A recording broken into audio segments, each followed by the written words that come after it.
Bab 151, Menangkap Roh Jahat.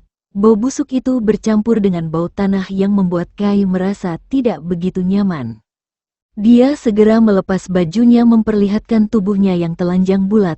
Telinganya mendengar suara gemercik air yang tak jauh dari tempatnya berada.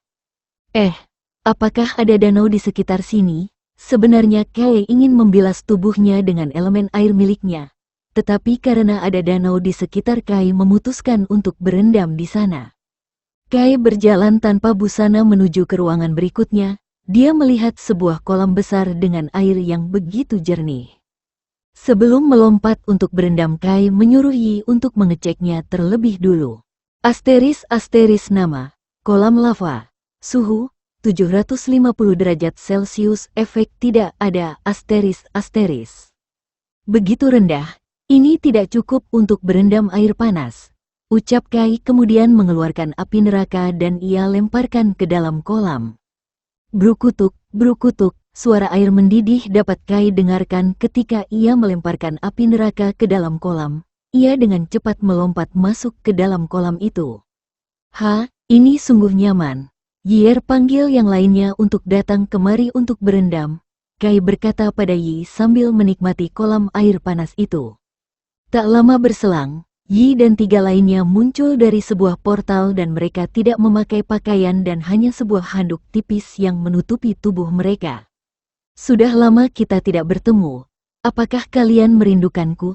Aliran rasa hangat menyebar di hati Zukai ketika melihat wajah para istrinya yang sudah alam tidak ia lihat. Dia membuka pelukannya lebar-lebar berharap mereka segera berlari ke pelukannya. Seperti yang telah Kai duga, mereka segera bergegas menuju ke dalam pelukannya begitu tangannya terbuka lebar. Sayang kamu, kenapa kamu tidak pernah datang menghubungi kami di dunia jiwa? Jika bukan karena kakak perempuan Yi, kami pasti tidak dapat bertemu denganmu, ucap Yola dengan tatapan berkaca-kaca. Maaf, ini kesalahan aku. Setelah aku mendapatkan kekuatan yang sangat kuat untuk melindungi kalian semua, kita akan hidup dengan damai tanpa ada sedikit pun gangguan. Ucap Kai dengan tulus dan penuh kehangatan. Mereka akhirnya berendam air hangat untuk waktu yang cukup lama. Kai yang sedang bersandar di tepi kolam tiba-tiba didatangi oleh Cian. Sayang, ada apa? Kenapa kamu memanggilku? Cian berjalan pelan ke arahnya sambil membuat gerakan pinggul yang luar biasa. Itu, Kai terpana sesaat. Bisakah kamu menolongku untuk merapikan rambutku ini, serta janggut panjang yang sangat mengganggu? Di tangannya tersedia sebuah gunting serta sebuah sisir. Baiklah, cepat duduk dengan nyaman, aku akan segera bersiap-siap. Kai duduk bersila di dalam kolam. Di belakangnya, Cian mengikat rambut panjangnya dengan sebuah ikat rambut. Wajahnya dengan rambut berponi benar-benar sangat cantik. Cian dengan cepat merapikan rambut Kai yang acak-acakan dengan keterampilan memotongnya. Selang beberapa waktu berlalu rambut Kai telah terpotong dengan rapi. Wajahnya kini dapat terlihat dengan jelas dan juga janggut panjangnya telah menghilang. Apakah ini sesuai dengan seleramu sayang? Cian berbisik pelan di telinga Kai. Kai gemetar sesaat kemudian segera berbalik dan tersenyum, terima kasih. Pada akhirnya, karena Kai saat ini memfokuskan dirinya untuk meningkatkan kultivasinya, dia menyuruh kekasihnya untuk kembali ke dunia jiwa. Sayangnya Yui tertidur di rumah dan tidak bisa ikut mandi bersama. Kai melangkah keluar dari kolam lava. Dia mengambil sebuah baju yang telah Yi siapkan untuknya dan segera memakai pakaian itu. Ini sungguh pas denganku. Kai mengambil pedang Thunderbird dan menyarungkannya di sebelah pinggang kirinya karena dia merasa mengambil senjata dari inventory akan sangat membuang waktu. Setelah meninggalkan kolam lava, Kai memasuki sebuah ruangan yang sepanjang ia lihat adalah sebuah ruangan yang kosong dengan sebuah makam terletak di tengah-tengah ruangan. Apakah ini makam dari kultivator itu? Karena Kai begitu penasaran, ia bermaksud untuk mendekat ke makam untuk melihat lebih jelas. Mata ilahi, pupil yang awalnya berwarna hitam gelap berubah menjadi merah dengan sedikit laser keluar dari sana. Kai saat ini dapat dengan jelas melihat sebuah tengkorak di dalam peti mati itu. Walau hanya ada tengkorak saja, Entah mengapa itu memberikan Kai sebuah perasaan yang tidak enak. Dia melihat sekeliling dan tidak menemukan adanya harta yang lain. Sialan, aku sudah susah payah untuk sampai di sini, tetapi aku hanya belum sempat. Kai menyelesaikan kalimatnya, sebuah asap berwarna abu-abu keluar dari peti mati itu. Suara gelak tawa dari seorang terdengar jelas di dalam ruangan. Setelah asap itu menghilang, di atas udara terlihat sebuah tubuh seseorang yang melayang-layang. Setengah dari rubuhnya telah hancur, sedangkan setengahnya yang lain dipenuhi dengan luka. Dia terlihat begitu menyeramkan ketika mulutnya terbuka memperlihatkan giginya yang panjang dan menjalar. Setelah ratusan ribu tahun setelah kematianku, kau adalah orang pertama yang berhasil sampai di tempat ini, ucap roh itu dengan suara dingin. Sebuah kerutan muncul di antara alis-alisnya. Dia menatap bodoh roh jahat itu sambil mengarahkan pedangnya ke arahnya. Berhenti bersikap bodoh, cepat serahkan harta berhargamu atau akan ku hancurkan sisa roh milikmu. Haha, sepanjang hidupku baru kali ini ada yang berani bertindak begitu sombong di depanku. Sadar dirilah nak, walaupun aku hanyalah sisa roh dari tubuh lamaku, tetapi kekuatanku saat ini masihlah seorang religat. Ucap roh jahat itu begitu sombong sambil mengeluarkan tekanannya ke arah Kai. Religat, apakah kau bisa begitu sombong padahal hanya seorang roh sisa? Matilah. Sebuah hawa panas yang begitu membara keluar dari telapak tangan Kai. Itu adalah api neraka yang sangat cocok berurusan dengan roh jahat. Api neraka, bakar dia, seakan memiliki kesadarannya sendiri. Api neraka segera terbang menuju arah roh jahat dan dengan cepat membakarnya. Api aneh apa ini? Tidak. Bagaimana mungkin aku seorang kultivator kuat mati di tangan bocah sepertimu? Aku tidak mau mati. Bocah, cepat serahkan tubuhmu. Roh itu melesat menuju ke arah tubuh Zukai bermaksud untuk menjadikan tubuh Kai sebagai tubuh barunya. Sebelumnya aku lupa memberitahumu. Aku juga seorang religat. Ucap Kai sambil menunjukkan senyum mengejek. Kebanggaan di hati roh itu segera padam. Dia mencoba kabur tetapi tidak sempat. Api neraka cepat, ucapannya terhenti. Tiba-tiba Kai mengingat bahwa ia memiliki profesi baru sebagai ahli nujum. Kenapa aku harus membunuh roh ini sedangkan aku bisa menggunakannya? Pikir Kai dengan senyuman licik. Dia menatap ke arah peti mati yang berisi mayat dari roh jahat itu. Segera ketika Kai berubah profesi menjadi seorang ahli nujum, aura di sekitarnya berubah, matanya menghitam, aura hangat di dalam dirinya menghilang, senyuman Kain juga perlahan berubah menjadi senyuman jahat. Kekeke, hei roh jahat, apakah kamu menjadi pasukan Andit pertamaku? Tingkatan kultivasi, alam dewa, demigod, setengah dewa.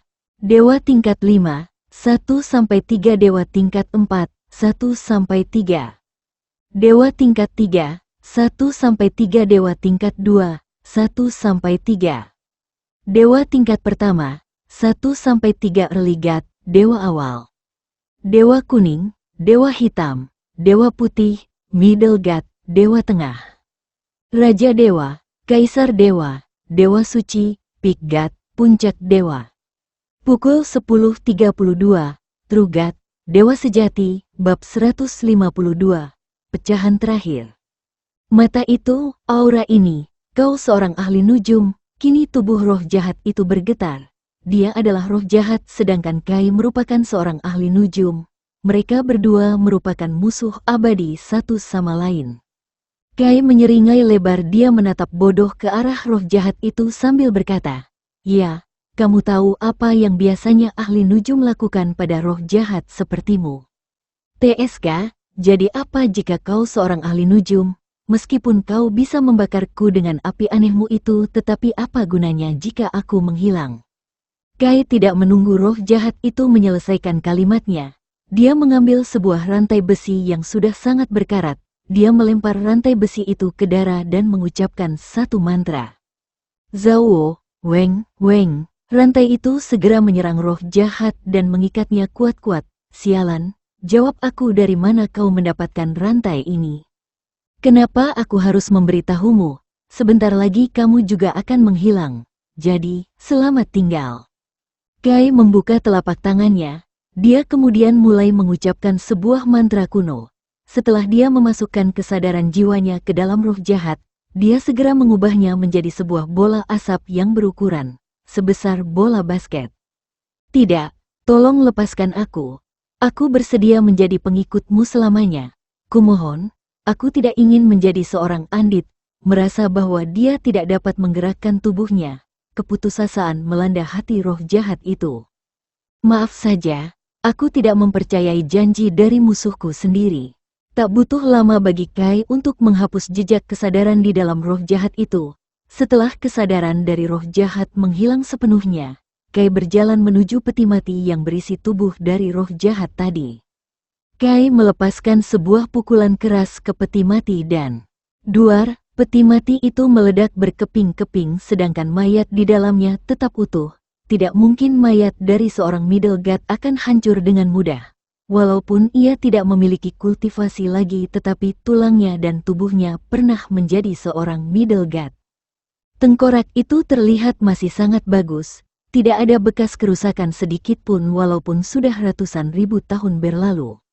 Kekeke, Kai segera memasukkan bola hitam di tangannya yang terdapat roh jahat ke dalam tubuh tengkorak itu. Terjadinya sinkronisasi antara roh dan tengkorak andit. Proses ini dapat memicu evolusi. Apakah Kai Gege menginginkannya? YN. Suara gelak tawa segera menghilang. Dia menatap dengan fokus layar hologram besar di depannya. Apakah setelah aku memilih evolusi, apakah dia akan menumbuhkan kesadarannya sendiri? Ucap Kai dengan wajah datar. Tangannya sedikit bergetar. Dia ragu-ragu antara menekan YN. Tidak Kai Gege. Kecuali sebelum dia meninggal tingkat kultivasinya berada di peak god. Begitukah? Kai kemudian mengklik tombol Y dengan percaya diri. Tengkorak yang tergeletak di tanah tiba-tiba mengeluarkan sebuah cahaya hitam. Tengkorak itu melayang tinggi di udara dengan aura pembunuh yang mengelilingi tubuhnya. Untuk beberapa waktu, tengkorak itu menumbuhkan sebuah organ, daging, otot, tendon dan lain-lainnya. Selang 1 menit, proses itu berakhir. Tengkorak itu ternyata membuat sebuah tubuh baru dengan wajah tanpa emosi. Wajarlah, andit. Dia bergerak dengan pelan menuju Zukai dan segera berlutut. Walaupun dia tidak dapat berbicara, Kai seolah-olah mengerti apa yang sedang kau lakukan. Karena kau adalah andit pertamaku, namamu adalah andit 1. Sekarang ayo ikut aku mencari apakah ada harta di sekitar sini. Seakan mengerti apa yang Kai katakan, andit itu berdiri dan mengikuti Kai di belakang. Waktu berlalu dengan begitu cepat, Kai dan andit 1 keluar dari makam tanpa menemukan harta apapun. Sial, sia-sia saja aku mencari ke dalam makam kuno untuk waktu yang lama. Tetapi apa yang kudapat? Kai mengumpat kesal sambil memukul dinding goa dengan keras. Duar. Dinding goa itu hancur dan terlihat sebuah jalan rahasia di balik dinding yang hancur itu. Jalan rahasia. Kedua alis Kai mengkerut. Dia memiliki mata ilahi tetapi tidak menyadari adanya jalan rahasia di sekitarnya. Ayo masuk andit 1. Kai masuk menyusuri jalan rahasia itu bersama dengan andit 1 di belakangnya. Di sepanjang jalan terdapat obor api yang merupakan penerang jalan. Jadi Kai tidak perlu khawatir untuk tersesat. Dia berhenti tepat di sebuah gerbang besar yang terbuat dari kayu. Bahkan jika ada 10 orang dewasa di sini mungkin itu tidak cukup untuk membuka gerbang itu. Kai segera memasuki posisi kuda-kuda. Tangan kanannya mengepal membentuk sebuah pukulan dengan aliran ki di dalam pukulan itu. Bom, duar, seperti yang Kai harapkan. Pintu itu hancur berkeping-keping. Setelah asap bekas hancurnya pintu menghilang, terlihat kilauan cahaya dari dalam ruangan. Ini, apakah ini adalah harta? Ada banyak sekali emas, batu roh, dan ada juga beberapa batu mistis. Tetapi yang paling menarik minat Kai adalah sebuah pecahan besi yang berada di tengah-tengah harta. Fragmen terakhir, ucap Kai kaget. Tubuhnya kembali semula dengan aura hitam sudah menghilang dari tubuhnya. Buru-buru berlari menuju tempat di mana pecahan pedang kaisar itu berada. Haha, dengan ini ke-20 pecahan pedang sudah terkumpul. Quest itu akhirnya berakhir. Kai menghela nafas sambil mengambil pecahan pedang yang tergeletak di tanah. Ding, quest Astar Emperor Sword telah selesai. Menghitung hadiah. Mendapatkan 100 miliar poin sistem. Title Kaisar Bintang meningkat menjadi Dewa Bintang. Peningkatan sebanyak 2 ranah. Membuka keterampilan, ramalan masa depan, mendapatkan pedang Kaisar Bintang, setengah dewa asteris. Apa-apaan dengan hadiah semacam ini? Tubuh Kai menegang, dia merasa bahwa hadiah itu terlalu besar untuk misi yang mudah seperti mencari fragmen pedang Kaisar. Tetapi bagaimanapun ini adalah keberuntungannya. Wus, duar, ledakan. Tubuhnya bercahaya untuk sesaat. Energi spiritual berfluktuasi di dalam dantian Zukai dan segera menyebar ke seluruh meridian di dalam tubuhnya. Terligat, Dewa Putih awal, Kai membuka status dan segera menyadari bahwa title Kaisar Bintang miliknya telah berubah menjadi Dewa Bintang. Dia mengklik itu dan terpampang jelas sebuah penjelasan dari title barunya. Stargate, sebuah profesi yang sudah sangat terlupakan di benak semua orang. Pada zaman perang kuno, terdapat 12 dewa yang memegang kendali penuh aturan dunia, dan Dewa Bintang adalah salah satu dari 3 dewa terkuat. Setelah title diaktifkan, kultivasi meningkat sebanyak 1 tingkatan, persepsi ilahi diperluas dan dapat menahan 1 serangan musuh apapun tingkatannya. Semua cooldown skill menghilang. Title dapat bertahan selama setengah jam. Kai merasa sangat bahagia dalam hatinya. Tetapi setelah itu perhatiannya teralihkan dengan sebuah cahaya berkelap-kelip berwarna putih yang terpendam di antara lautan harta itu. Kai tidak tertarik pada awalnya, tetapi sesaat setelah itu akhirnya Kai berteriak. Batu Neraka, Bab 153, Keadaan Alam Immortal. Cahaya yang menarik perhatian Kai adalah benda yang disebut Batu Neraka. Seperti namanya, batu itu berasal dari neraka dengan tingkat kepanasan yang tidak diketahui. Itu adalah material yang sangat langka ditemukan, bahkan di alam dewa sekalipun. Hebat! Dengan batu neraka ini aku bisa meningkatkan tingkat dari pedang Kaisar, ucap Kai sambil memandang lebih dekat ke arah baru neraka di tangannya. Tingkatan keterampilan beladiri, normal bumi, langit surgawi, kuno ilahi dewa mistis. Sovereign, kayaknya autor lupa belum tulis tingkatan seni beladiri, teknik. Kai tidak bisa memulai proses tersebut karena dirinya bukan seorang pandai besi. Meskipun tidak ada harta menarik yang lain, tetapi ini tetaplah harta. Ayo masukkan semua ke dalam cincin. Tanpa butuh waktu lama, seluruh harta yang berada di dalam ruangan itu habis tak bersisa.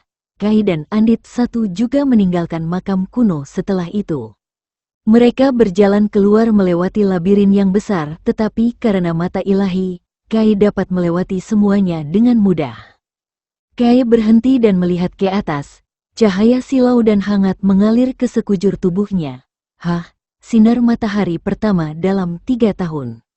Selama di makam kuno, tidak ada cahaya matahari sekalipun dan karena itu Kai begitu senang karena dapat merasakan cahaya matahari yang tidak pernah ia rasakan selama 3 tahun terakhir. Dia mengirim Andit satu ke dalam ruang tertentu yang hanya dapat dimasuki oleh pasukan Anditnya. Ada suara pertarungan di sekitar sini. Kai berjalan mendekat untuk melihat pertarungan itu lebih jelas. Jubah itu, bukankah itu milik Kekaisaran Naga? Ucap Kai di balik dedaunan lebat, suara pertarungan yang didengarnya ternyata adalah seorang prajurit dari Kekaisaran Naga melawan seorang prajurit dari Kekaisaran Macan Putih.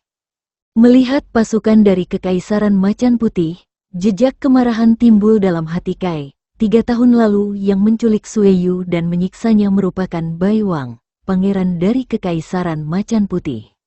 Andit satu, bunuh mereka semua, jangan biarkan satu pun hidup. Andit satu muncul dan segera menghilang menjadi bayangan hitam. Tak butuh waktu lama suara teriakan dari orang-orang Kekaisaran Macan Putih menggema di hutan. Setelah teriakan mereda, Kai keluar dari persembunyiannya. Melihat wajah ketakutan di antara para prajurit dari Kekaisaran Naga. Saking takutnya, Mereka bahkan tidak bisa menggerakkan tubuh mereka dan hanya diam terpaku di tempat. Katakan, bagaimana kalian bisa berada di tempat ini? Salah satu dari banyak prajurit tersadar ketika Kai bertanya. Salah satu dari banyak prajurit tersadar ketika Kai bertanya, tetapi masih ada sebagian orang yang masih takut ketika melihat sosok bayangan hitam yang membantai abis pasukan macan putih. Ah, itu kami datang ke sini untuk mencari pemuda bernama Sukai. Bodoh, kenapa kau memberitahunya? Seru salah satu temannya dengan marah. Jalan tidak perlu khawatir. Aku bukan musuh dari Kekaisaran Naga. HMPH, bagaimana mungkin kami dapat mempercayaimu? Ucapannya terhenti ketika melihat token yang Kai keluarkan. Token itu berwarna emas dan ada ukuran naga hitam di setiap sisinya. Prajurit yang bersikap angkuh barusan terpana sesaat kemudian segera berlutut. Maafkan bawahan ini Tuan Muda. Mereka serempak bersujud dengan tubuh penuh luka. Berhenti, kalian sembuhkan luka terlebih dulu kemudian ceritakan padaku apa yang telah terjadi selama kepergianku. Kai memberikan pil penyembuh kepada semua orang dan segera pergi mencari tempat untuk beristirahat. Begitu cepat, para prajurit yang terluka tadi sudah sembuh, luka di tubuh mereka menghilang seolah-olah mereka tidak terluka dari tadi. Cepat ceritakan semuanya. Prajurit itu mengangguk kemudian mulai menceritakan seluruh kejadian selama Kai pergi ke tanah terlarang. Tepat 3 bulan semenjak kepergian Kai, Kekaisaran Macan Putih telah ditekan di titik di mana mereka tidak dapat lagi memulihkan kekuatan. Sayangnya adik dari Bai Chen yang diterima oleh Sekte Petir Ungu ratusan tahun yang lalu kembali. Mendengar bahwa kakak laki-lakinya terbunuh oleh seseorang yang berasal dari Kekaisaran Naga, dia marah dan hampir membantai ribuan nyawa orang tak bersalah dari Kekaisaran Naga. Untungnya Sue Long datang dan menghentikannya. Karena kekuatan mereka berdua hampir sama, Sue Long dan Bai Kong sama-sama terluka parah. Selama 3 tahun ini, Kekaisaran Naga perlahan pulih dari keterpurukan karena sumber daya yang Bai Kong miliki. Setengah tahun yang lalu, Kekaisaran Phoenix dan Kekaisaran Macan Putih bekerja sama untuk menghancurkan Kekaisaran Naga. Sue Long yang mendengar kabar ini begitu marah, dan karena tidak memiliki pilihan lain, dia meminta para prajurit. Sue Long yang mendengar kabar ini begitu marah, dan karena tidak memiliki pilihan lain, dia meminta para prajuritnya untuk mencari seorang pemuda bernama Sukai dan mengabarinya tentang masalah ini. Jadi begitu, Kai segera memahami seluruh kejadiannya. Perang ini terjadi karena dia yang membunuh Bai Chen membuat adiknya marah dan menyatakan perang pada Kekaisaran Naga. Baiklah kalian tidak perlu khawatir karena pemuda yang kalian cari ada di depan Kailan. Kalau begitu selamat tinggal. Kai menghilang meninggalkan para prajurit yang tertegun di tempat. Di kota Ruolong, itu adalah salah satu dari kota Kekaisaran Naga tetapi kini hanya terlihat penduduk lokal yang merupakan seorang pedagang dan pekebun. Kota ini cukup ramai tetapi hal aneh yang terlihat adalah jubah yang merek pakai bukan berasal dari Kekaisaran Naga, melainkan dari Kekaisaran Phoenix dan Kekaisaran Macan Putih. Kai muncul di tempat yang begitu sepi. Setelah menelusuri hampir sepanjang jalan, dia dihadang oleh beberapa orang yang berkulit hitam dan berbadan besar. Siapa kau? Aku melihatmu beberapa kali menelusuri jalanan ini. Apakah kau orang dari Kekaisaran Naga? Orang yang menghadang Kai berkata dengan dingin tanpa menyembunyikan niat membunuh yang ditujukan padanya. Heh, sebuah seringai dingin keluar dari mulutnya. Karena mereka berani secara terang-terangan merebut kekuasaan milik Kekaisaran Naga, kenapa ia tidak? Selas, suara tubuh terpotong diikuti oleh suara percikan darah menarik perhatian semua orang. Kai masih berdiri diam di tempat tanpa melakukan gerakan sekalipun, sedangkan orang yang baru saja memegangnya, kepalanya telah terpisah dari tubuhnya. Matanya berubah menjadi hitam pekat serta sebuah suara tawa menakutkan keluar dari mulutnya. Dia berubah menjadi ahli nujum. Apa, kakak senior? Mati, teriak orang yang ikut menghadang Sukai ketakutan sehingga celananya basah akibat air asteris. Seringai di wajah Kai tidak menghilang tetapi semakin melebar. Sumen. Mayat yang baru saja Kai bunuh kembali bangkit. Tetapi tidak seperti Andit satu yang memiliki daging serta tubuh seperti manusia. Andit barunya hanyalah tulang tengkorak. Gera, tengkorak itu meraung dengan keras kemudian dengan cepat menggigit dua lainnya yang ikut menghadang Zukai. Ah, tolong, selamatkan aku, teriakan mereka berdua seketika membuat orang lain ketakutan dan berlari menyelamatkan diri masing-masing. Sedangkan dua orang yang baru saja terbunuh karena tadi, Kai mensumen mereka dan menjadikan pasukannya. Andit 1. Kamu keluar dan pimpin mereka membantai abis seluruh orang yang berasal dari Kekaisaran Phoenix dan Kekaisaran Macan Putih. Ingat pesanku baik-baik, jangan biarkan satu pun hidup. Bab 154.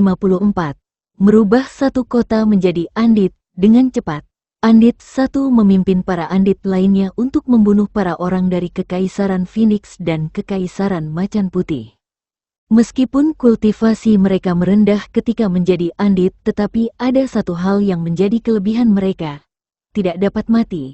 Walaupun tulang mereka hancur berkeping-keping, asalkan Kai mengalirkan ki hitamnya ke dalam Andit yang telah mati itu, mereka akan bangkit lagi. Kecuali ada seseorang dengan elemen cahaya ataupun sesuatu yang menjadi kelemahan Andit. Sementara itu, Zukai saat ini sedang berjalan menuju ke rumah wali kota baru dari kota Ruolong, karena wali kota lama telah terbunuh dan digantikan wali kota baru dari Kekaisaran Phoenix.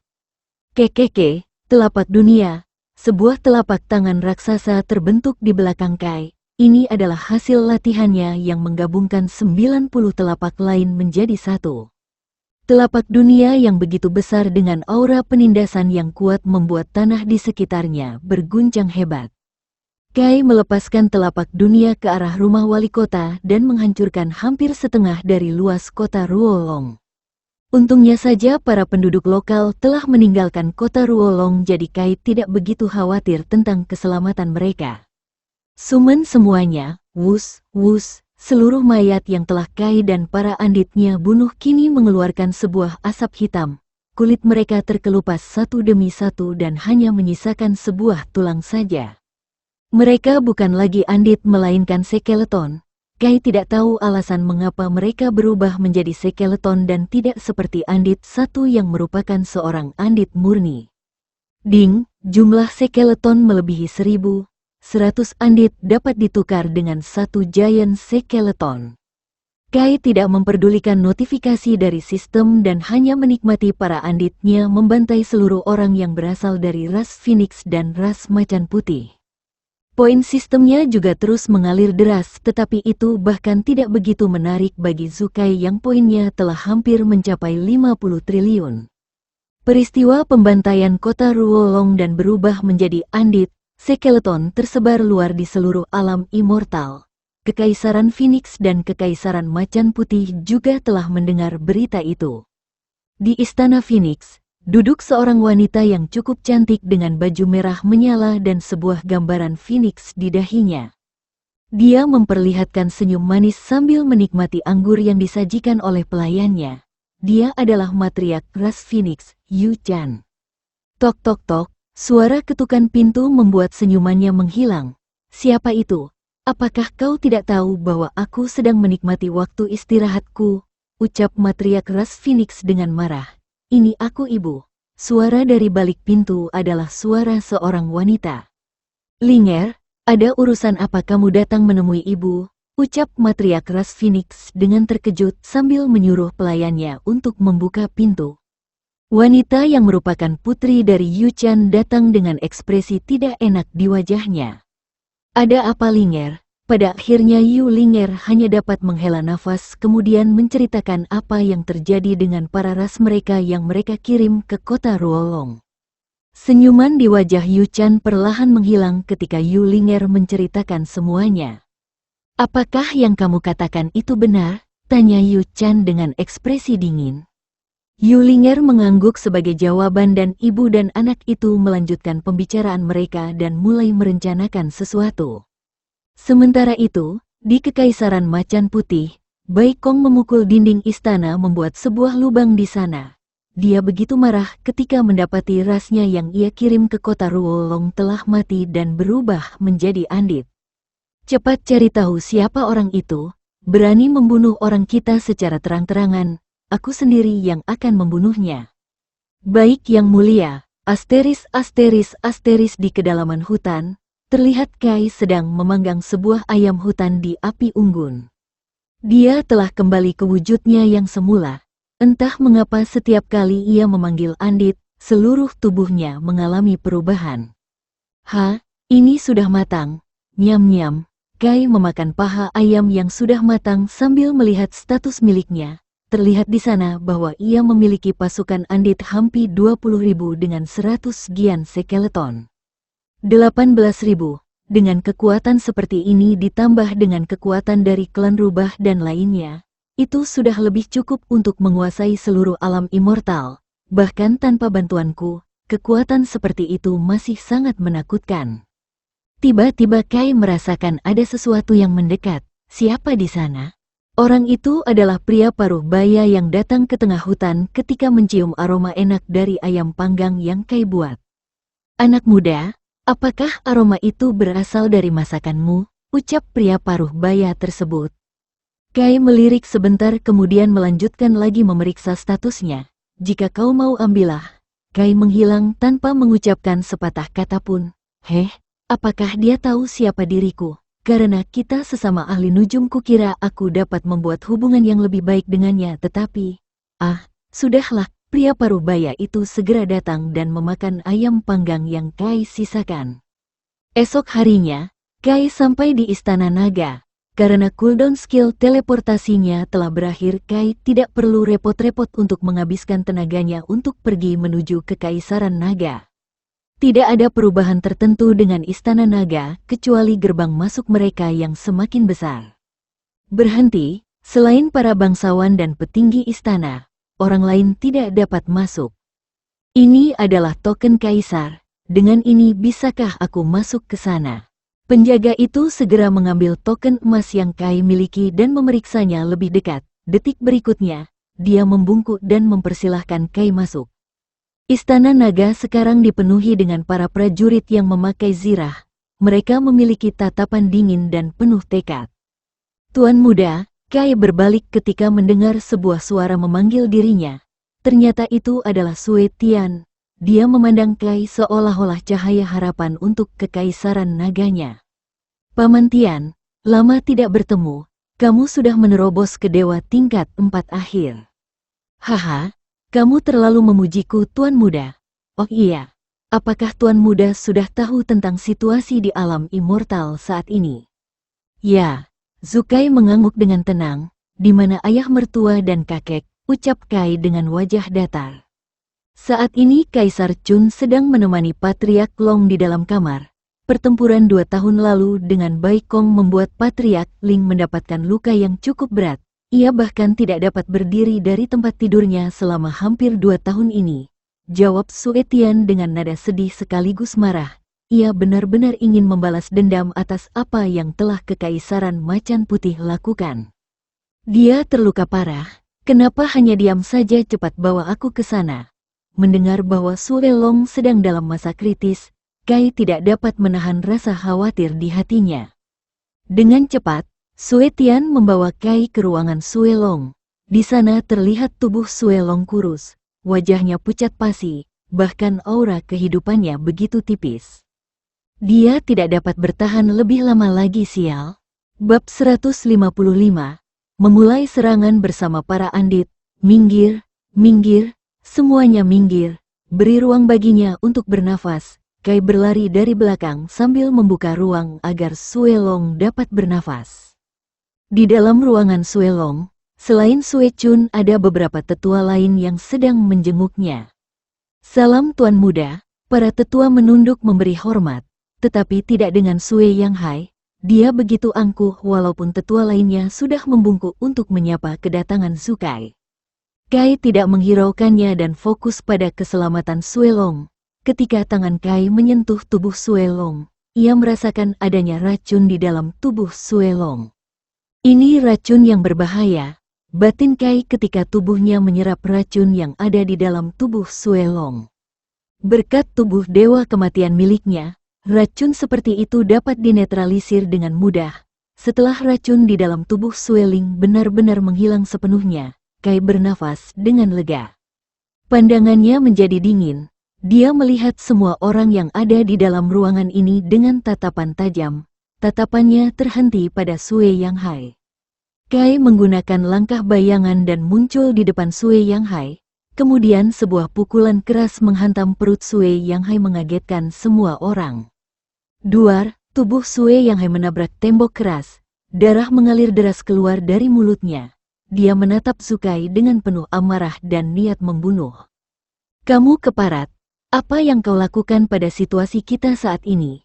Apakah jangan-jangan kau adalah mata-mata dadi Kekaisaran Naga? Ucap Sue Yang Hai dengan marah sambil menemukan sebuah alasan untuk memfitnah Sukai. Mata-mata, hehe. Apakah anjing dari ras macan putih berani berbicara padaku seperti itu? Kai tetap tenang dan menjawab Sue Yang Hai dengan mudah. Tubuh Sue Yang Hai bergetar, tetapi dengan cepat itu menghilang. Anjing ras macan putih, apakah kau gila? Bagaimana mungkin aku menjadi seorang pengkhianat? Kamu jangan berani-berani menuduhku seperti itu. Semua orang juga melihat tubuh Sue Yang Hai yang bergetar tadi, tapi setelah mendengar jawaban penuh percaya diri dari mulut Sue Yang Hai semua orang menjadi ragu-ragu. Begitukah? Jadi apa maksudnya dengan racun guntur yang ada di dalam cincin ruangmu? Dek, seketika tubuh Sue Yang Hai menegang. Ia tidak tahu bagaimana cara untuk lolos dari situasi ini. Melihat diamnya Sue Yang Hai, amarah di hati semua orang seketika meledak. Bajingan kau Yang Hai, beraninya kau mengkhianati kami, salah satu tetua berteriak dengan marah. Dia sudah mengambil pedangnya dan berniat membunuh Sue Yang Hai. Tunggu, aku tahu kalian semua marah. Tetapi jangan biarkan amarah mengendalikan diri kalian semua. Belum sempat Kai menyelesaikan kalimatnya, sebuah tawa terdengar menggema di dalam ruangan. Bewahaha, jadi apa jika aku adalah pengkhianat? Baikong mendapatkan dukungan dari seorang kultivator ranah Erligat. Walaupun kalian semua bergabung, tidak mungkin kalian dapat mengalahkan seorang Erligat. Rahasianya sebagai seorang pengkhianat sudah ketahuan, jadi tidak ada gunanya baginya untuk berpura-pura lagi. Juga apakah kalian tidak khawatir tentang nyawa Pak Tualong? Dalam 10 detik dia akan mati ahaha. Setelah itu Kekaisaran Naga akan menjadi milikku. Sue Yang Hai tertawa bagaikan orang gila.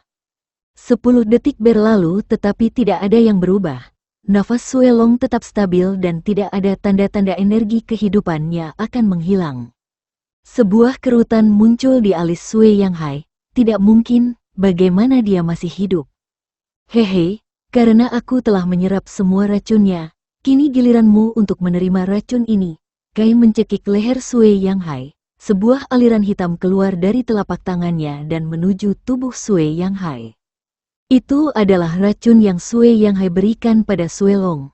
Arg, selamatkan aku minta maaf. Tidak. Sue Yang Hai menggeliat-liat dia lantai sambil menjerit kesakitan. Sebuah busa perlahan keluar dari mulutnya dan tercium bau busuk dari tubuhnya.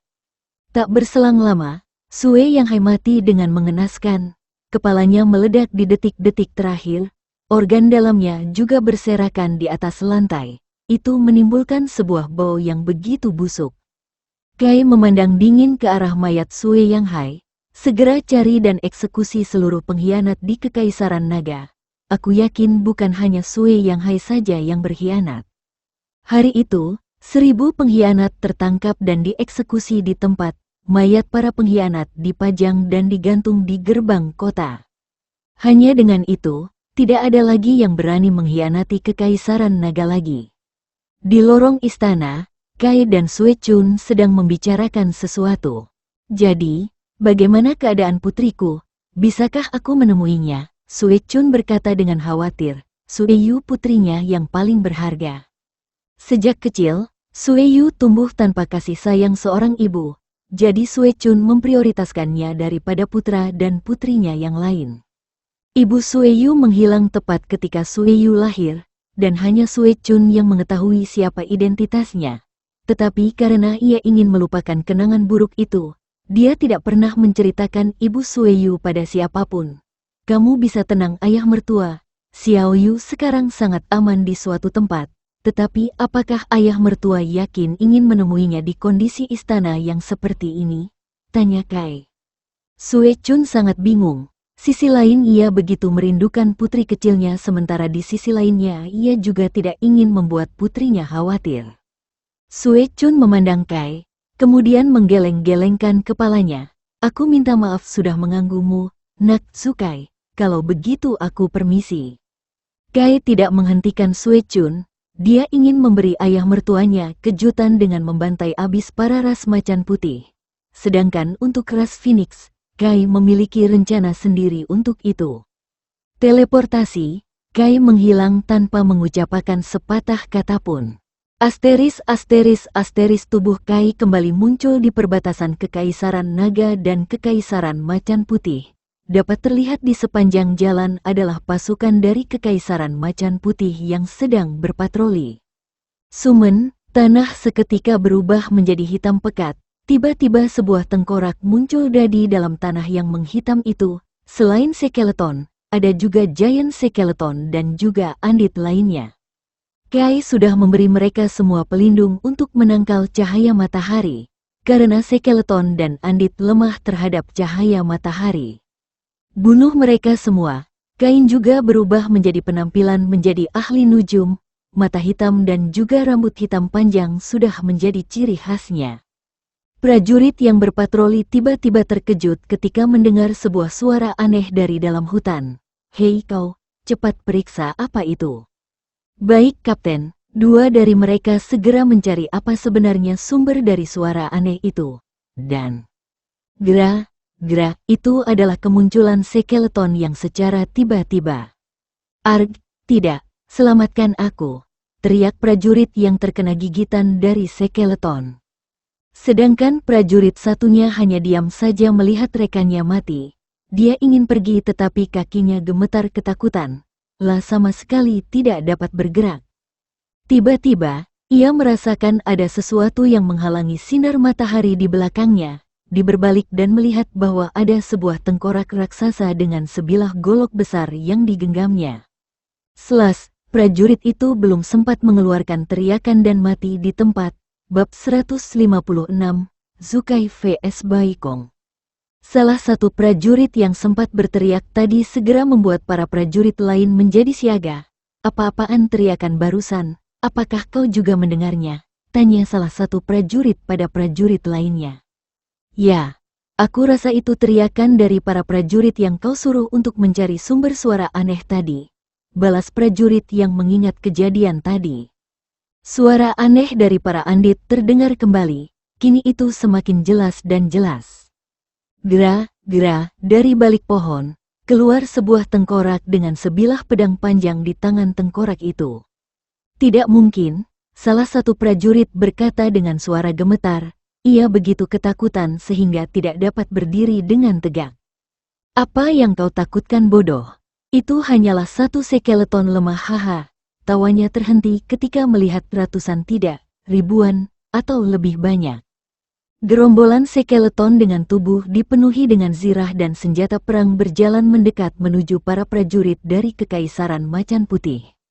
Sedangkan di antara lautan skeleton itu, terdapat seorang dengan tubuh dipenuhi luka dan jahitan. Dia berdiri di batas memimpin para skeleton lainnya. Andit satu tidak memegang senjata apapun tetapi sebuah aliran panas keluar dari telapak tangannya dan membentuk sebuah bola api raksasa. Matanya merah menyala menebar jejak ketakutan di hati semua orang. Hanya penindasan dari auranya saja membuat para prajurit lain tidak dapat bergerak. Bola api berukuran raksasa itu langsung menuju tenda milik prajurit musuh dengan jangkauan serangan yang begitu luas. Bola api itu hampir membakar seluruh prajurit musuh. Ada beberapa dari mereka yang mampu melarikan diri dengan kekuatan penuhnya. Kai juga tidak perlu repot-repot untuk menghentikannya. Prajurit yang melarikan diri itu pasti akan melaporkan kejadian ini kepada para kekuatan besar di Kekaisaran Macan Putih. Mereka mungkin akan datang bersamaan datang dan menyerang kepadanya. Itu jauh lebih efektif dibandingkan ia harus mencari mereka masing-masing. Tak butuh waktu lama bagi para andit yang Kai miliki untuk sepenuhnya menghancurkan markas dari prajurit musuh. Dia menjarah dan menghamburkan harta milik para prajurit itu, seperti membeli ratusan pil untuk diberikan makan pada anjing. Di salah satu cabang dari pasukan Kekaisaran Macan, prajurit yang melarikan diri tiba di sebuah kota yang cukup besar. Dia berlari cukup cepat walaupun tubuhnya penuh dengan luka bakar dan kerusakan internal. "Komandan, markas kita hancur," teriak prajurit itu sambil berlari sempoyongan.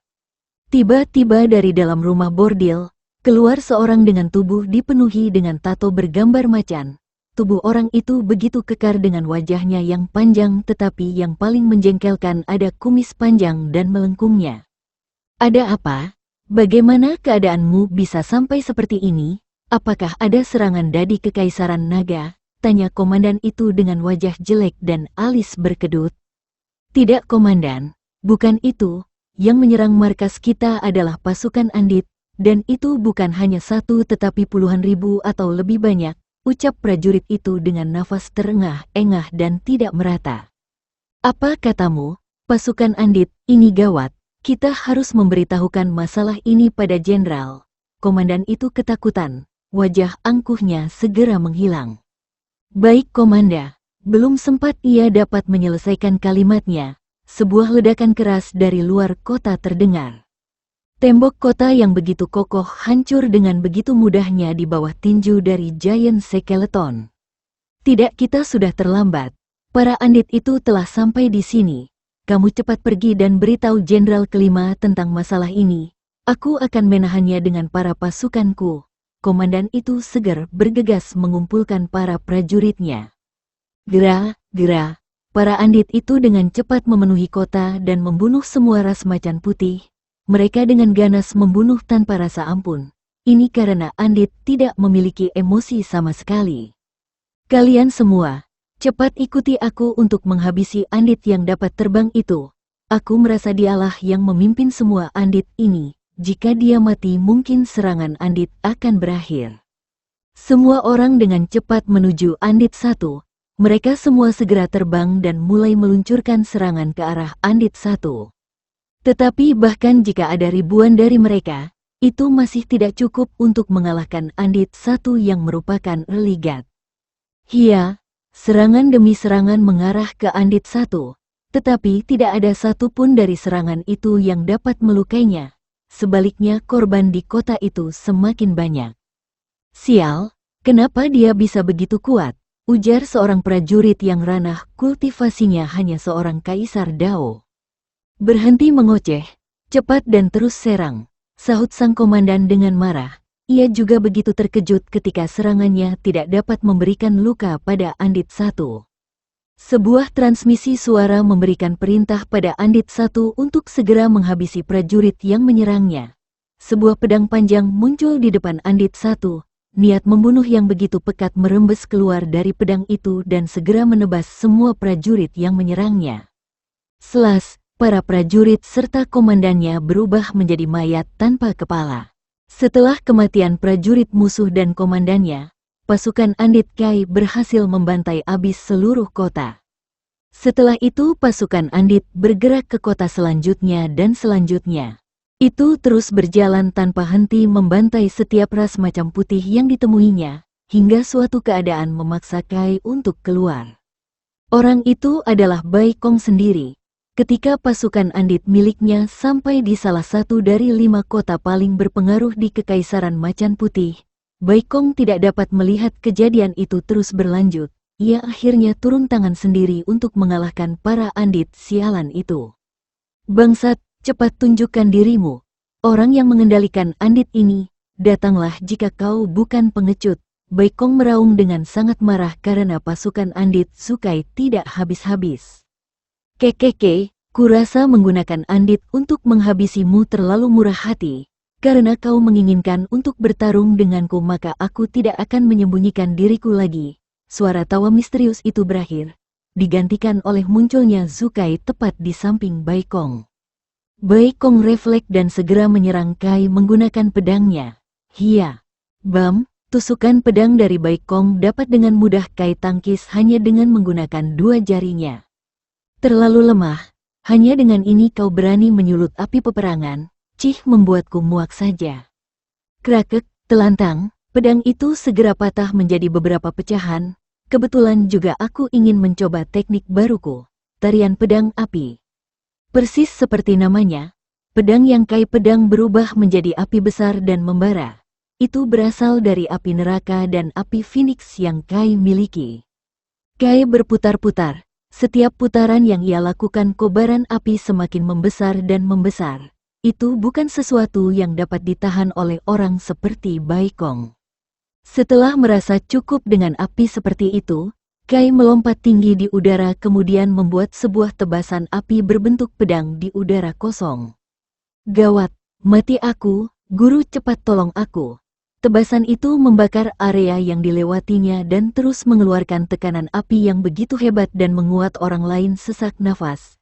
Serangan itu semakin dekat dan dekat menuju arah Bai Kong dan... Bab 157, Kekalahan Bai Kong. Di sebuah rumah bordil, seorang pria paruh baya sedang menikmati anggur yang terdapat di atas meja ditemani dengan banyak wanita cantik di sisinya. "Kia, tuan kamu terlalu nakal," ucap salah seorang wanita dari rumah bordil yang bagian tubuhnya tersentuh oleh pria paruh baya itu. Hehehe, pria paruh baya itu tertawa, tetapi berhenti ketika giok di hari tangannya menyala. Pandangannya menjadi dingin, ia buru-buru berdiri dengan rasa khawatir di hatinya. "Sial, muridku dalam bahaya. Aku harus cepat," ucap pria paruh baya itu penuh kekhawatiran. Kemudian terbang menuju tempat muridnya berada. Sementara itu, Bai Kong yang sama sekali tidak berdaya di hadapan serangan Kai Lin benar-benar putus asa setelah melihat sebuah tebasan api yang begitu besar mengarah kepadanya. La mencoba menghindar tetapi karena tekanan dari pedang itu yang mempengaruhi tubuhnya, Bai Kong sama sekali tidak dapat bergerak. "Guru, selamatkan aku." Di detik-detik terakhir ketika serangan Kai hampir membunuh Bai Kong, tiba-tiba sebuah cahaya biru menghadangnya. Duar, tarian pedang api segera menghilang menyebabkan sebuah asap yang mengumpul di satu tempat. Sementara itu bayangan biru yang bermaksud menghadang serangan Zukai terpental beberapa langkah dengan telapak tangannya terdapat sebuah bekas luka bakar. Dia adalah guru Bai Kong, Tian Wuge. Sebuah jejak darah keluar dari sudut mulut Tian Wuge ketika menahan serangan langsung dari tarian pedang api. Dia memandang muridnya yang ketakutan kemudian menghela nafas setelah itu memandang Zukai yang penuh dengan niat membunuh ke arahnya. "Jadi kau adalah gurunya, kekeke. Kultivasimu juga tidak begitu rendah. Mari kita buat kau menjadi Andit 2, ucap Kai Lantai dengan suara rawa yang begitu menakutkan.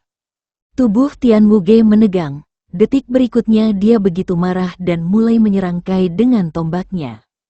Wus, wus, tusukan tombak berkali-kali dari Tian Wuge yang menempatkan di titik-titik vital Zukai, tetapi dengan mudah dihindari Kai. Ting, ting, suara benturan besi terdengar di area pertarungan. Tian Wuge mengeluarkan tekniknya yang dapat membuat mata tombaknya membesar dan berlipat ganda. "Hehe, kau lumayan Pak Tua. Tetapi daya serangmu begitu lemah dengan kultivasimu sebagai seorang early god. Biar aku tunjukkan perbedaan di antara kita berdua." Kai mundur beberapa langkah menjauh. Dia menyarungkan pedangnya Thunderbird-nya dan mengambil pedang yang lain. Pedang itu berwarna perak menyala-nyala, seperti ada api putih yang mengelilinginya. Tarian pedang api, Kai berputar-putar dengan begitu cepat. Setiap langkah yang ia pijak seperti sebuah irama yang sangat cocok untuk tarian pedangnya. Dia melompat begitu tinggi di udara. Dia menebas maju membuat sebuah tebasan api raksasa membakar apapun yang dilewatinya. Tian Wuge mengernyit. Sebelumnya yang membuat organ dalamnya terluka adalah teknik ini. Tetapi waktu itu ia tidak begitu siap. Kali ini ia yakin 100% dapat menahan serangan itu. HMPH, tombak elang, Tian Wuge tidak tinggal diam. Dia mengeluarkan salah satu teknik terkuatnya yaitu tombak elang. Sama seperti Kai, itu juga membentuk sebuah tebasan tombak berwarna putih. Kedua serangan itu saling berbenturan menyebabkan sebuah ledakan yang begitu keras. Hanya dari tekanan dari kedua serangan itu sudah cukup untuk membuat orang yang kultivasi hanya di bawah alam dewa lumpuh. Kai mengungkapkan senyuman jahat. Tarian pedang api yang ia keluarkan sama sekali berbeda dengan yang tadi. Jika tadi ia hanya menggunakan 1% dari kekuatannya, sekarang ia menggunakan 5% dari kekuatannya. Bukan hanya itu, ia juga menggunakan pedang kaisar. Sudah pasti bahwa Tian Wuge akan tamat di bawah serangannya. Tetapi tidak seperti yang Kai harapkan. Ketika tebasan tombak dari Tian Wuge hancur, tarian pedang apinya terus maju dan mengenai tubuh Tian Wuge. Tubuhnya dipenuhi dengan luka bakar dan darah mengalir deras keluar dari mulutnya, tetapi ia masih belum mati. Uhuk, Tian Wuge jatuh dalam posisi berlutut dengan darah yang deras mengalir keluar dari mulut serta hidungnya. Kondisinya sudah benar-benar buruk. Walaupun tubuhnya hancur, tetapi kondisi jiwanya masih baik-baik saja. Oh ya, aku lupa jika seorang realem dewa menggunakan jiwa sebagai nyawa keduanya. Kai tiba-tiba berhenti, ia membuka mulutnya dan menarik nafas dalam. Haagra. Teriakan itu begitu keras dan membuat gendang telinga semua orang berdarah. Tian Wuge juga mengeluarkan teriakan keras untuk waktu yang lama kemudian terjatuh ke tanah dengan tubuh tak bernyawa. Ding, Kai GG membunuh seorang religat, Dewa Kuning, mendapatkan 8 triliun poin sistem, 16 triliun poin pengalaman. Karena kalian semua begitu berani membuat kekaisaran naga seperti itu, maka biarkan aku memberikan kalian sebuah penderitaan, ucap Kai dingin sambil memandang para musuh yang ada di depannya. Ratapan kematian, sebuah cahaya hitam merembes keluar dari tubuhnya. Itu menyebar luas memenuhi seluruh kota. Tiba-tiba semua orang berteriak begitu keras, entah karena sebab apa mereka menjadi gila dan tidak dapat mengendalikan diri mereka sendiri. Ratapan kematian adalah sebuah teknik jahat dari masa lalu yang dapat membuat seseorang merasakan kematian itu sendiri, bukan seperti ilusi yang dapat dihilangkan. Ratapan kematian bersifat permanen dan itu akan terus berlanjut hingga orang yang terkena teknik itu meninggal, kecuali jika mereka dapat mengendalikan iblis hati mereka mungkin memiliki kesempatan untuk lepas dari ratapan kematian. Kai mendekati mayat Tian Wuge dan membuatnya menjadi salah satu dari pasukan anditnya. Kemudian ia mendekati Bai Kong. Dia sengaja tidak membuat Bai Kong gila karena hukuman seperti itu akan terlalu ringan untuknya. Kenapa kau tidak menggunakan teknikmu juga kepadaku? Kau sudah membunuh guruku. Bahkan rasku sekarang menjadi gila. Apakah kau tidak memiliki hati nurani? Teriak Bai Kong melepas semua amarah yang ia pendam. Hehe, semua ini terjadi karenamu. Jika bukan karena kau yang memulai perang ini dan membantai habis para penduduk kekaisaran naga yang tidak bersalah, mana mungkin aku akan membuat kalian seperti ini. Juga akulah yang membunuh kakakmu, Bai Chen. Dek jantung Bai Kong terasa seolah-olah berhenti mendapati fakta bahwa bukan kekaisaran naga yang membunuh kakaknya. Dia memandang Kai dengan penuh amarah dan juga niat membunuh. Tetapi dengan kondisi tubuhnya yang seperti ini, bagaimana mungkin ia akan menjadi lawan dari Zukai? Kau, keparat sialan. Biarkan aku membunuhmu, Bang Duar. Kai memukul Bai Kong dengan begitu keras tepat di kepalanya. Bai Kong tidak mati meski kepalanya hancur dan tulangnya remuk. Kai berjalan mendekati Bai Kong kemudian berkata, "Oh ya, aku dengar kau memiliki istri yang lumayan cantik. Bagaimana dengan ini? Aku akan membiarkan Andit satu untuk bermain dengan istrimu." Pernyataan dari Zukai seketika membuat Bai Kong terdiam. Bab 158. Bertemu Yulinger. Apa? Jangan berani-berani kau menyentuh istriku atau apa? Apakah kau memiliki kekuatan untuk menghentikanku? Jika kau ingin menyalahkan seseorang, salahkan dirimu sendiri karena begitu lemah. Kai berjalan pergi sambil membawa Bai Kong bersamanya. Ia dengan cepat menghilang menggunakan langkah bayangan pergi menuju istana macan putih. Tak butuh waktu lama baginya dan Bai Kong untuk sampai di istana. Di sana ada banyak prajurit yang berjaga. Kedatangan Kai secara tiba-tiba mengagetkan para prajurit, tetapi ketika mereka melihat Bai Kong dengan kondisi yang parah, seketika tubuh mereka mengeluarkan keringat dingin. Kenapa diam saja, cepat bunuh orang ini? Bai Kong berteriak keras. Ketika mendapati perintah dari Bai Kong, mereka secara bersamaan menyerang Kai dengan senjata masing-masing. Sumen, muncul ribuan undet dari bawah tanah. Mereka dengan cepat menyerang balas para prajurit itu karena Kai tidak perlu repot-repot untuk mengurusinya. Sementara para prajurit sedang menahan serangan undet, Kai membawa Baikong masuk ke dalam istana berniat mencari istrinya. Waktu berlalu dengan cepat, di sebuah kamar terdengar suara ketukan pintu sebanyak beberapa kali. Plak, pintu terbuka memperlihatkan seorang wanita yang cukup cantik dengan banyak riasan di tubuhnya. Ah! Teriak wanita itu ketika melihat tubuh Baikong yang begitu buruk dengan tubuhnya yang dipenuhi luka dan wajahnya yang hancur. Suamiku. Siapa-siapa yang melakukan ini, ucap wanita itu dengan khawatir, banyak air mata yang keluar dari wajahnya. Sayang, kamu cepat pergi. Suara itu begitu pelan bahkan hampir tidak terdengar. Tidak-tidak aku tidak akan meninggalkanmu. Tepat setelah dia menyelesaikan kalimatnya, sebuah bayangan hitam dengan cepat menangkap tubuhnya dan segera menyobek bajunya. Kia, tidak, suamiku tolong selamatkan aku. Wanita yang merupakan istri Baikong berteriak dengan keras meminta bantuan, tetapi Baikong hanya dapat melihatnya dengan air mata yang mengucur deras membasahi tubuhnya.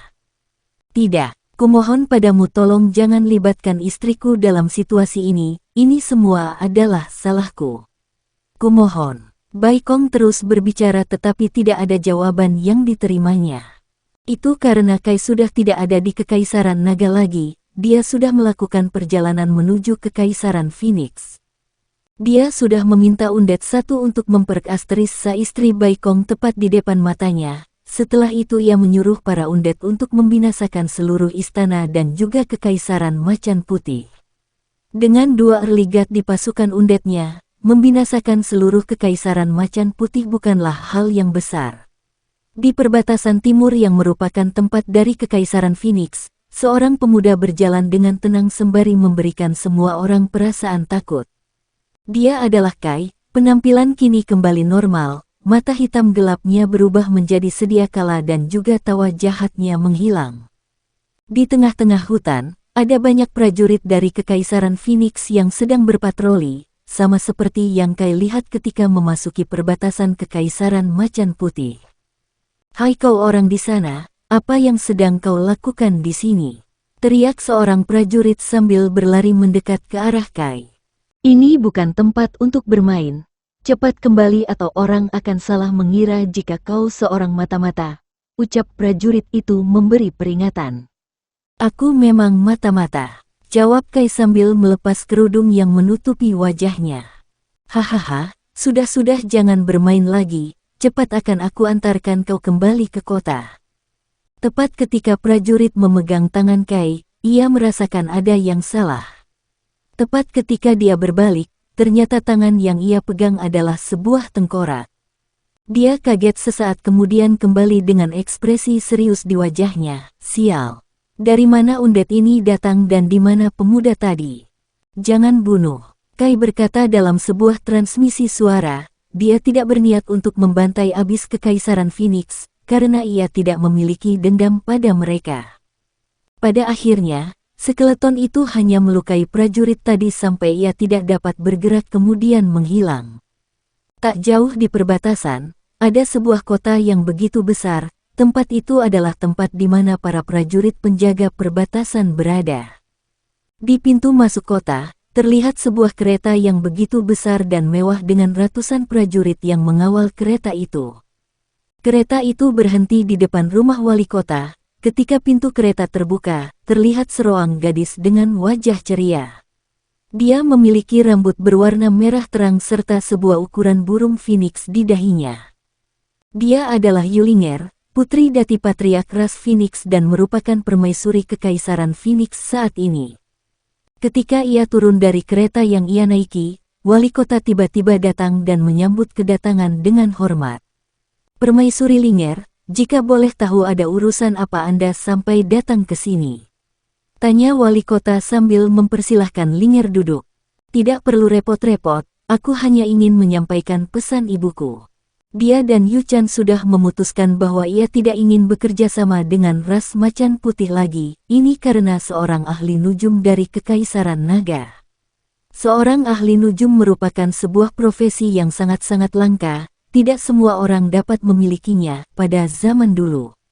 Seorang ahli nujum dapat membalikkan keadaan hanya dengan seorang diri. Dia dan pasukan undead merupakan musuh paling berbahaya di dunia dan Kekaisaran Phoenix tidak ingin membuat musuh dengan seorang ahli nujum. Segera tarik seluruh pasukan dari ras Phoenix yang ada di Kekaisaran Macan Putih, kita tidak akan lagi bekerja sama dengan ras Macan Putih. Itulah pesan dari ibuku, ucap Yulinger dengan begitu tenang. Wali kota itu hanya mengangguk sebagai jawaban, kemudian segera mengirim perintah untuk menarik para pasukan dari Kekaisaran Macan Putih. Jika kalian ingin menarik seluruh pasukan kalian itu sudah terlambat. Tiba-tiba terdengar sebuah suara di atas kereta. Mereka berbalik untuk melihat sumber suara itu, dan ternyata itu adalah seorang pemuda yang sedang tertidur di atas kereta sambil memakan sebuah buah yang telah matang. Sontak para prajurit kaget dan segera mengarahkan senjata mereka pada pemuda itu. Tahan, siapa kamu? Tanya Yulinger terkejut. Ia adalah seorang demigod, tetapi ia sama sekali tidak dapat merasakan aura dari pemuda itu. Aku, ayo kenapa kau sangat tidak sopan? Setidaknya beritahu namamu dulu sebelum bertanya namaku. Ucap Kai sambil menguap, ia meregangkan seluruh otot-ototnya. Yulinger. Sekarang katakan siapa dirimu dan juga apa maksud dari kata-katamu tadi. Apa yang terjadi dengan semua prajurit yang telah kami kirim? Yulinger bertanya dengan begitu terburu-buru. Kau bisa memanggilku Sukai, atau yang lain itu terserah dirimu.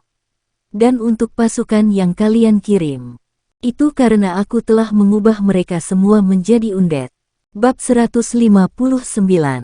Masuk ke dalam dunia jiwa. Kau, apa maksud dari perkataanmu? Yulinger dengan marah berkata, merubah ras Phoenix menjadi undead, siapa yang berani melakukan itu? Apakah kurang jelas? Bukankah kalian sudah tahu bahwa saat ini Kekaisaran Macan Putih telah musnah? Karena kalian berani berkolusi dengan Kekaisaran Macan Putih, maka rasakan sendiri akibatnya. Ucap Kai dengan dingin sambil menghabiskan buah yang ada di tangannya. Dek, jantung Yulinger terasa seperti berhenti berdetak. Jumlah pasukan yang dikirimkan Kekaisarannya untuk membantu ras Macan Putih tidak kecil. Itu sekitar 200.000 pasukan. Jika apa yang dikatakan pemuda itu benar, maka ras Phoenix akan banyak kehilangan kekuatan tempurnya. Sial, aku tidak percaya padamu. Kalian cepat tangkap penjahat ini dan masukkan ke dalam penjara. Para prajurit bergegas bergerak untuk menangkap Kai, tetapi tiba-tiba tubuh Kai menjadi cahaya putih dan menghilang. Asteris. Di Istana Phoenix, terlihat seorang wanita cantik sedang duduk bermeditasi. Sebuah bayangan Phoenix muncul di atas kepalanya memancarkan api yang sangat panas. Dia membuka mata, sebuah cahaya api berwarna merah merembes keluar dari tubuhnya. Haha, akhirnya aku menerobos. Wanita itu berteriak gembira dengan wajah berseri-seri. Dia segera menghubungi Yulinger menggunakan garis keturunan Phoenix untuk mencari tahu bagaimana kabar pasukan mereka. Linger, bagaimana pasukan kita sekarang? Apakah mereka sudah sampai di perbatasan? Tanya Yu Chan dengan gembira karena terobosannya yang barusan. Sementara itu, Yulinger yang menerima transmisi suara dari ibunya dengan panik menjawab, itu. Ibu, seluruh pasukan kita telah menjadi undead. Yu Chan tertegun sejenak, ia mencoba memahami apa yang putrinya katakan barusan. Haha, Linger jangan bercanda. Pasukan kita berjumlah hampir 200.000 orang, bagaimana mungkin mereka berubah menjadi undead hanya dalam waktu 1 hari? Yulinger tidak menjawab, baru saja ia menyuruh salah satu pengawalnya untuk mengecek keadaan Kekaisaran Macan Putih. Dan ketika pengawalnya kembali, dia memiliki wajah pucat dengan jejak rasa takut yang mendalam. La memberitahu Yulinger bahwa Kekaisaran Macan Putih telah menjadi tanah mati dengan undead di mana-mana. Linger, jawab ibu, sudahlah, Kalau begitu beritahu ibu bagaimana ciri-ciri dari orang yang mengatakan itu padamu. Dia adalah seorang pemuda, wajahnya sangat tampan dengan senyuman jahat, rambutnya panjang serta ia memakai sebuah jubah hitam dengan sebuah simbol tengkorak di bajunya. Yulinger terdiam dan tidak mengucapkan sepatah kata lagi. Yu Chan menghela nafas, ia berdiri dan berjalan ke pintu keluar, tiba-tiba langkahnya terhenti. Siapa kamu? Tanya Yu Chan pada orang misterius yang menghadang jalannya. Hehe, orang yang akan meminta kompensasi atas apa yang ras Phoenix lakukan. Kompensasi? Apa yang kamu maksud, dan juga bagaimana kamu bisa sampai di sini? Ucap Yu Chan dengan marah, sebuah kerutan muncul di antara alis-alisnya. Dek jantung Yu Chan sekian terhenti ketika pemuda itu membuka penutup kepalanya. Terlihat wajah tampan dengan senyuman jahat, ia memiliki rambut hitam panjang dengan jubah yang memiliki simbol tengkorak. Ciri-ciri pemuda itu sama dengan yang Yulinger maksud. Dia adalah Sukai. Kamu, bagaimana kamu bisa sampai di sini? Yu Chan berteriak dengan tubuh gemetar, ia secara perlahan berjalan mundur. Apakah kamu mengenalku? Kurasa ini adalah pertama kalinya kita bertemu. Kai sedikit kaget, tetapi dengan cepat keraguannya menghilang. Apakah gadis kecil itu yang memberitahumu? Kalau begitu aku tidak akan berbasa-basi lagi. Jika ras Phoenix kalian tidak ingin mengalami nasib yang sama dengan ras macan putih, segera serahkan bulu Raja Phoenix padaku dan nyatakan kekaisaran kalian menyerah dan tunduk di bawah kekaisaran naga. Ucap Kai dengan dingin. Kemudian ia bergerak maju mendekat ke arah Yu Chan. Bajingan, aku tidak akan menyerahkan harta karun leluhur padamu. Bahkan jika kau mengubah seluruh ras Phoenix kami menjadi andit, tidak akan kubiarkan kamu mengetahui lokasi bulu Raja Phoenix. Langkah Yu Chan terhenti ketika ia menabrak sebuah tembok di belakangnya. Benarkah? Maka aku tidak akan bermain lagi, Sumen. Satu persatu andit mulai merangkak keluar dari dala tanah. Hampir di setiap kota di Kekaisaran Phoenix terdapat andit dan skeleton yang membunuh para warga. Kai membeli sebuah kristal langit untuk memperlihatkan bagaimana anditnya membunuh para ras Phoenix. Walaupun mereka sudah melawan dengan sekuat tenaga, andit yang Kai miliki terus-menerus kembali hidup. Masih tidak ingin menyerahkannya. Kai terkekeh sambil menatap Yu Chan penuh ancaman. Kamu terlalu jahat. Apakah Kekaisaran Phoenix memiliki permusuhan denganmu? Yu Chan menggertakkan giginya sambil menatap marah ke arah Sukai. Plak, ini semua adalah karena keputusanmu. Karena keserakahanmu, kau bekerja sama dengan Kekaisaran Macan Putih untuk menghapus Kekaisaran Naga dari dunia ini. Yu Chan yang terkena tamparan keras segera terjatuh dengan bekas memar di pipinya, lalu menatap kosong ke arah Kai yang masih berdiri di depannya. Bawalah bulu Raja Phoenix dan tunduk pada Kekaisaran Naga. Aku akan memberimu waktu 2 hari, pikirkan baik-baik itu. Cahaya gelap di tubuhnya segera menghilang. Ia kembali ke penampilannya yang semula, lalu menghilang meninggalkan Yu Chan yang masih termenung di lantai. Kai tiba di sebuah hutan untuk mencari ayam hutan untuk ia makan. Setelah kenyang, Kai bersandar di sebuah batang pohon sambil menatap birunya langit. La mengangkat tangannya ke atas dan menyadari ada perubahan tentang cincin hitam di jari tangannya. Kenapa dengan cincin ini? Aku selalu penasaran, kenapa cincin ini selalu memberiku perasaan deja vu. Bahkan dengan sistem versi 2.0, aku masih tidak dapat mengidentifikasi benda ini. Year Analysis. Layar hologram yang Kai lihat terus berputar-putar tanpa henti, dan tiba-tiba terdapat tulisan error untuk waktu yang lama. Sudahlah, suatu saat di masa depan aku pasti dapat mengungkap rahasia di balik cincin ini. Kai nakit dan segera membuka portal menuju dunia jiwa. Sudah sangat lama aku tidak pergi ke sana. 5 tahun, 7 tahun, Kai melangkah maju memasuki portal putih itu. Wus, pandangan di sekitarnya seketika berubah. Udara yang ia hirup begitu murni dengan sinar matahari yang begitu hangat. La memandang ke samping kanan kiri dan melihat sebuah padang rumput yang begitu luas. Ketika ia akan melangkahkan kaki, dia mendengar sebuah suara yang sudah begitu lama tidaklah dengar. Ayah, Kai berbalik dan melihat dua orang laki-laki dan perempuan. Mereka berdua adalah Moon dan Kun. Haha, kemarilah. Apakah kalian tidak ingin memeluk ayah kalian? Kai sedikit berlutut sambil membuka pelukannya. Ayah, mereka berdua segera berlari dan memeluk Kai dengan erat. Bab 160, menghabiskan malam bersama istri. Kai memeluk kedua anaknya dengan erat untuk waktu yang lama. Setelah itu mereka bertiga saling menatap satu sama lain.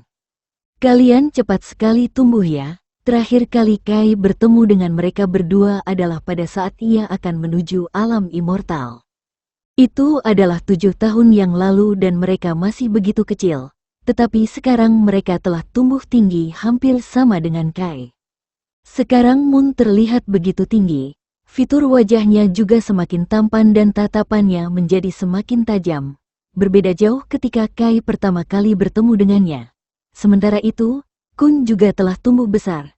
Dua buah dadanya juga dalam proses pertumbuhan.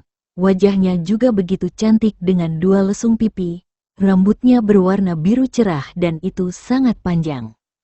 Ini karena ayah tidak pernah bertemu kami untuk waktu yang lama, ucap Moon sambil tersenyum bahagia. Walaupun mereka jarang bertemu tetapi Moon dapat merasakan kasih sayang orang tua yang begitu tulus dari Zukai. Kai tertawa dengan canggung kemudian mulai berjalan menuju rumah besar yang ia bangun dulu. Mereka terus berjalan hingga berhenti tepat di depan sebuah gerbang yang begitu besar yang terbuat dari batu roh berkualitas tinggi. Bagaimana mungkin ada tembok di sini?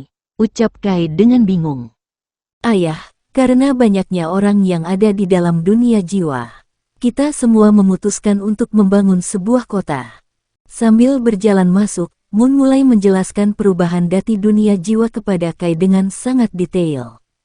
Mereka bertiga berhenti tepat di depan sebuah rumah besar berwarna merah, itu berada di pinggiran kota yang tepatnya berada di pinggiran sungai. Rumah itu adalah rumah yang pertama kali Kai bangun untuk dia tinggali bersama istri-istrinya. Ketika Kai hendak membuka pintu, tiba-tiba pintu terbuka memperlihatkan sosok gadis yang begitu cantik dengan rambut yang diikat poni. Hier, kenapa kamu berpakaian seperti ini? Kai sedikit terkejut ketika melihat pakaian yang dipakai gadis itu. Kakak laki-laki, hehe, apakah kakak terkejut dengan penampilan baruku? Gadis itu terkekeh ketika melihat ekspresi terkejut di wajah Zukai. Kamu Yui. Kai membelalakan matanya tidak percaya, La melihat balik tubuh Yui dengan begitu teliti dan menyadari bahwa hanya mata merek yang berbeda. Kakak laki-laki kenapa diam saja, ayo cepat masuk. Moon dan Kun kalian juga ayo ikut masuk. Yui menarik tangan Kai dan segera masuk ke dalam. Di dalam rumah suasananya masih begitu sama dengan 10 tahun yang lalu. Kai merasa begitu bernostalgia, dulu sekali ketika hanya ada dirinya, Yi, Xia Bingyao, Jiu Yanglin, dan yang lainnya. Suasananya begitu hangat, dan itu melekat pada hatinya. Liner, Yaoer, kalian tunggu aku. Setelah menyelesaikan masalah ini, aku pasti akan mencari kalian. Ruang tamu yang begitu bersih, Qian dan Yi saling mengobrol sementara Yola sedang berlatih. Kakak perempuan, kakak laki-laki datang, ayo datang dan sambut dia. Meskipun Yui sudah memiliki tubuh yang begitu dewasa tetapi sifatnya masih seperti anak-anak. Sayang, mereka berbalik secara bersama dan segera berdiri dan berlari memeluk Zukai. Kalian, aku tidak bisa bernafas. Mereka tertawa kemudian segera melepaskan pelukannya dari Zukai. Jadi sayang, ada urusan apa kamu sampai harus datang kemari? Tanya Yola pada Kai sambil merapikan kerah bajunya. Apakah aku tidak boleh datang ke sini jika merindukan kalian? Kamu penipu. Yola memberikan sebuah dengusan lucu. Baiklah karena kamu sudah datang ke sini. Kenapa tidak jalan-jalan dulu sambil melihat situasi kota Zukai? Yi berkata sambil memeluk erat lengan Zukai. Kota Zukai, apa-apaan nama itu? Kai mengerutkan kening hendak tertawa dengan penanaman kota yang begitu aneh. Baiklah, kita akan jalan-jalan nanti malam, kalian dapat bersiap dulu, aku ingin membicarakan sesuatu dengan Moon dan Kun. Mereka bertiga mengangguk dan segera memasuki kamar masing-masing. Kakak laki-laki, kenapa tidak membiarkanku ikut bersama kalian nanti malam? Yui janji akan bersikap patuh. Haha, baiklah. Yui juga cepat mempersiapkan diri. Kai berkata sambil mengelus kepala Yui dengan lembut. Dia berbalik dan menyuruh Moon dan Kun duduk. Kalian berdua, apakah kalian berpikir ayah tidak tahu tentang hubungan kalian? Ucap Kai tersenyum sambil menatap Moon dan Kun. Di bawah tatapan Zukai, Moon dan Kun hanya dapat menunduk malu. Apa? Kalian masih tidak ingin mengatakannya pada ayah? Moon dan Kun saling menatap satu sama lain. Sebuah rona merah muncul di wajah mereka berdua. Moon akhirnya memberanikan diri untuk mengungkapkan hubungan mereka. Anu ayah, aku dan Kun sebenarnya saling menyukai, tetapi kami takut jika ayah tidak. Moon terdiam, takut untuk menyelesaikan kata-katanya. Kai masih dengan tenang menatap kedua anak angkatnya. Ia sebenarnya sudah tahu semenjak ia membawa mereka berdua ke dunia jiwa dan mengadopsi mereka sebagai anak angkatnya. Kun selalu memberikan tatapan ke arah Moon setiap saat, dan ketika ia ditatap balik oleh Moon, Kun memerah dan segera mengalihkan pandangannya. Jadi, kalian berdua ingin menikah? Moon dan Kun gugup tidak dapat menjawab dan hanya dapat menganggukkan kepala mereka. Kami sebentar lagi akan menyentuh usia 17 tahun ayah. Jadi, baiklah, jika memang kalian berdua sudah memutuskan untuk menikah, lakukanlah. Kalian berdua memang bukan anak kandungku, tetapi aku sangat menyayangi kalian sebagai anakku sendiri. Ucap Kai tersenyum hangat dan memberikan sebuah pelukan hangat kepada mereka berdua. Pada akhirnya Moon dan Kun menangis dalam pelukan Zukai untuk waktu yang sangat lama. Malam akhirnya tiba. Yi, Yui, Yola, dan Cian sedang berdiri di luar sambil memakai sebuah pakaian yang terbuat dari kain katun dengan corak bunga yang begitu indah. Kalau bingung ya, bayangin bajunya mirip yukata gitu. Kai memerah. Entah mengapa ia merasa ketiga istrinya begitu cocok dengan baju itu. Kalian benar-benar cantik malam ini. Mendengar pujian langsung dari Zukai, mereka bertiga memerah seperti tomat, sementara Yui kesal karena hanya dirinya yang tidak mendapat pujian. Kakak laki-laki, bagaimana denganku? Apakah Yui juga cantik? Hehe, Yui juga begitu cantik hati ini. Pakaian yang Yui pakai juga sangat cocok, ucap Kai sambil memuji Yui. Baiklah, ayo kita pergi ke kota sekarang. Kai ditemani tiga wanita yang masing-masing memiliki paras yang begitu cantik layaknya dewi, membuat semua orang iri. Kai mendapatkan sambutan hangat dari para penduduk kota Zukai. La pertama-tama mengajak Yi dan yang lainnya untuk makan malam, setelah itu pergi menuju tan bermain dan melakukan hal seru lainnya. Hingga mereka berakhir di sebuah taman yang begitu luas. Bintang di atas langit begitu indah berkelap-kelip membuat perasaan nyaman di hati semua orang. Kai tertidur di pangkuan Yi, sementara istrinya yang lain juga ikut tertidur. Asteris bersambung.